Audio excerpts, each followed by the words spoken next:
The problem was never the money. I've got tons of nonprofits bringing in tons of money, and they're stressed to the max and they're wore out and they're tired and they don't know why. And I'm like, well, how much are you paying yourself? And they're like, well, I shouldn't get paid. No, that's something you've decided that you want to believe in, but that's not a true statement.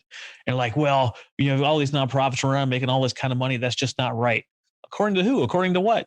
Why should someone not be paid for the talents that they bring to the table? Why should this not work out this way? I'm like, the top Why should the nonprofits. staff have to be, on food stamps or have a second job just to be able to afford to help somebody else? Any nonprofit who's putting their team in a position that they need to rely on another nonprofit or their own nonprofit, that's not really helping. And I am such a firm believer that actually the better your team is taken care of, the more people they can actually help.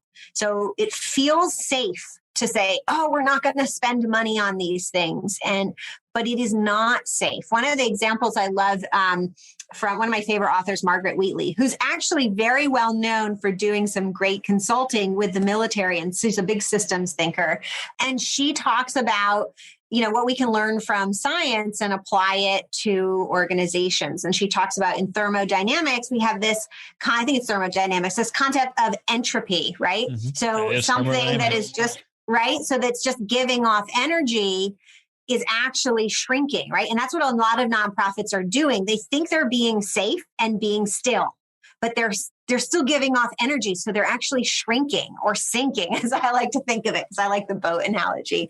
And so they don't realize that they're actually doing something that's dangerous. They're putting their missions and the people they serve at risk by being so afraid to spend money or try something different or innovate. And it's not just because of them, right? We have this cultural thing going on that tells nonprofits like, it should feel hard, right? It's better if it feels hard. You should be sacrificing yourself, right? But that's not true. You got to put your own mask on first.